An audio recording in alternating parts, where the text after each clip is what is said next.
Hello, my name is Lydia Drogi. This is the Chapter 8 lecture for Marketing 340. We've already covered sections 8.1 and 8.2, so we're going to start on 8.3.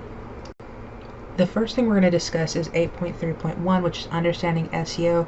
So with a search engine, what they're looking for are signs that a website is worthy of being ranked. So the ways that they assess that websites are popularity, authority, relevance, trust, and importance.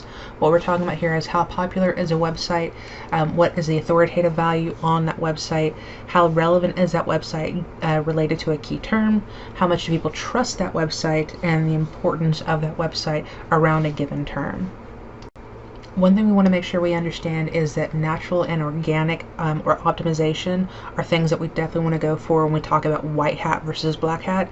We typically look at two different strategies called on-page and off-page optimization. On-page optimization focuses on what are we doing on our own actual website to make sure that our content reflects the keywords and ideas that people are searching for, versus off-page optimization is going to be what are we doing on other platforms to make sure that people are still coming back to our website or back to our platform to find information about us or our product. When we talk about the actual tactics of search engine optimization, we want to think about, one, the structure of our website. Are we making sure that spiders from different search engines can actually crawl through our website, find content? Two, are we making sure that the keywords that we're using in our website are actually related to what we're trying to sell, what we're trying to provide, the value that we're providing?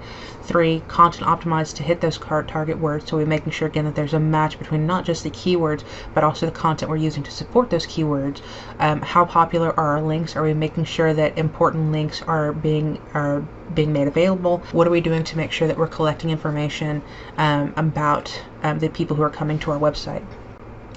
When we talk about the obstacles that people will encounter, especially when you're doing search engine optimization, we want to think about two different kinds.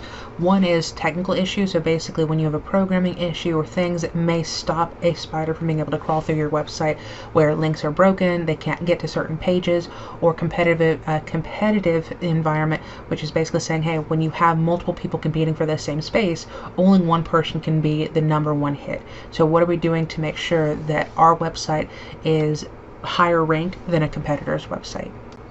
Our next topic is voice searches. What this is referring to is when you ask Google or Alexa to search for something for you. The book specifically is talking about how does behavior change when you're using a voice function on an app or versus typing something in. So specifically the two things that get to us are that you will see a difference in how they search. You also see a difference in the length of the search term. So a lot of times if you're doing a traditional search, if you're looking for movies, you'll say movies, and your computer or mobile device will just automatically show you what movies are showing nearby, versus in your phone you may say what movies are showing at this particular theater. So it's a longer search, and so we need to be mindful of how are we making sure that our websites are set up to catch those voice-based searches in the same way that we would catch traditional searches. And the next thing we want to keep in mind are synonyms, specifically saying how are we making sure that beyond our keyword that we selected, what synonyms are we picking to make sure that we're catching all business related to our key term that's at the heart of our business or our offering. There are four considerations when selecting a keyword. First is going to be search volume. How often is that term searched for? Second is competition. How many other people are using that term? Propensity to convert. So what is the likelihood that someone's actually going to come to your website, make a transaction and go from a potential customer to an actual customer? And then value per lead. Basically what we're talking about here is how often does that term come up? Because if it's a term that's not used very often, do we really want to spend time and money on that term? With competition, if other people are already in that space, are we sure we want to exist in that space? Is it worth the time and effort to occupy that space? Propensity convert, if people are searching for this item or this offering, and they're not actually shopping, they're just kind of searching, then we might want to say this may not be the best place to be at this time. We might want to find a way to find customers who have a high propensity to convert versus a low propensity to convert. And then value per lead is basically saying how much are we going to generate off of each person who comes into this. For the step-by-step keyword research, I would strongly encourage each of you to work with your teammates and basically think about, if you were going to do financial aid, what are some of the keywords that you would use to get financial aid at Morehead State to pop up for students who are prospective students or current students. In the section on optimizing content for keywords, we want to make sure that we understand that the content we put on the page is just as relevant as the keywords that we select. So our content has three primary roles. It provides information. So again, if in the context of financial aid, what information is important? It must engage with them. So how do I make sure that beyond just providing information about financial aid, that I'm actually getting them possibly to fill out FAFSA, that I'm getting them to say, hey, I want information from Morehead State, and then it must persuade them to do what you want. So possibly signing up for an email list or something. That would be another example of things that the content should drive that call to action. Competitor analysis is a very important piece of search engine optimization, because we want to make sure that anytime we're doing advertisements, especially in the digital space, we know that it's very likely we're going to have to spend money on that.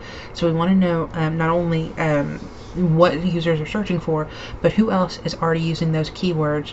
How are we making sure that if we go into that space, that we're outranking our competitors, both in terms of the search engine results page and as well as the offering value.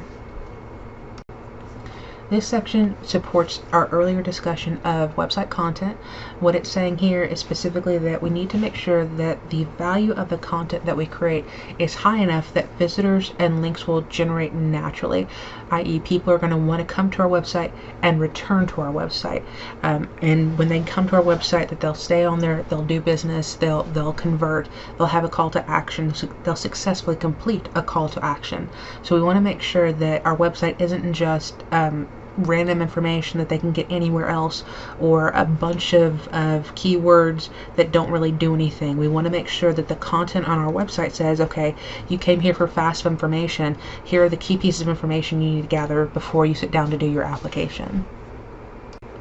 This section of our textbook is going to discuss SEO in the context of mobile. So it gives us three particularly important bullet points we need to keep in mind. One is that typically with mobile, we want to have location-based results, not just general results. It doesn't do me any good if I'm looking for McDonald's to find McDonald's that's in Lexington if I'm in Morehead. The second is that usability is really important. So again, if I can't use the voice-based search function, that's a problem. If the website, if it's really hard to input data, that's also a really big problem. And then the last bullet point is also that the amount of data that you have to use in order to download content is going to be much more limited in a mobile context than a traditional context. So you think about your computer is hooked up to Ethernet, and so it can use as much data as it needs, so it's not costing you anything. Versus if you're doing a mobile search on if you're doing a search on a phone, every graphic, every second that it's loading, that information costs you money that it takes to load that information. The last section of Chapter 8 that I really want you guys to look into is the Black Hat section, or what not to do. So specifically, you see here, Black Hat SEO refers to practices that attempt to game the search engines. What that means is you're artificially increasing the hit rate for a keyword by putting a keyword in there 10 times when it only needs to be in there 1 time. And so it's basically saying these are some of the things that people do for Black Hat search engine optimization, and practices that we generally want to avoid. When you see these, it says maybe there's something about that website that I really shouldn't trust, or maybe there's something going on with that website that I really don't want to do business with.